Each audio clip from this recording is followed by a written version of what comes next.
Good afternoon, my dear brothers and sisters. We all follow instructions every day. And to see if we follow it or not depends on if we will do it or not. Sinabi ng ang ipasa 2 by 2, ang ibinigay mo 1 by 1. Ulit ka tuloy sa umpisa. Sinabi po ng doktor ninyo, inumin ng gamot after breakfast, lunch, and dinner, hindi mo iniinom, tumataas tuloy ang mga vitals mo. You know that you followed the instruction how it is to go to the Manila Cathedral. Then you are here. Then we also follow church instructions. Hear Mass every Sunday, go to confession at least once a year, receive Holy Communion, support the church, so on and so forth. Then we see how our obedience to instructions would give us fruits.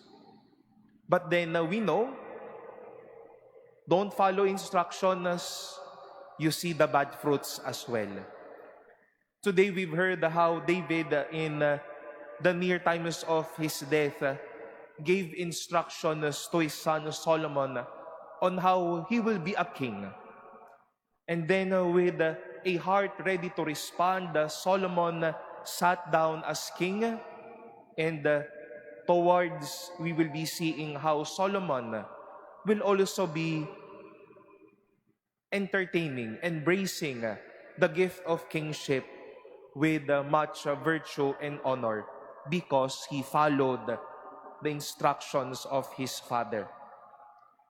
We heard as well how Jesus sent his disciples with an instruction once more, not to take anything. Bring only the grace and the simplicity of God's love to these people. And with them following the instruction of Jesus, they were able to drive out many demons, anointed many, and cured sick people. Napakadali lang naman po ng buhay. Sumunod ka sa mga patakaran, makikita mo ang mga bunga. Talikuran mo ang patakaran, makikita mo paano ka mababasag ng hindi pagsunod sa mga bagay na ito. The Word of God indeed is practical and indeed would like to enlighten us once more every day. Follow instructions and you will see the fruits in your life. We will be celebrating Lent in 2 weeks' time. Once more, a lot of instructions will be there.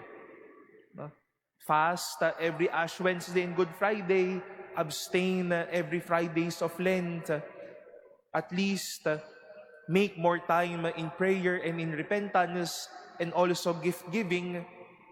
Then we will see how following such norms and instructions will bear fruit in us. But then see if we will try to turn our back to these instructions. Our own desolation and our own sadness may be there waiting for us. We are invited, my dear friends, follow instructions and see the fruits of your decisions.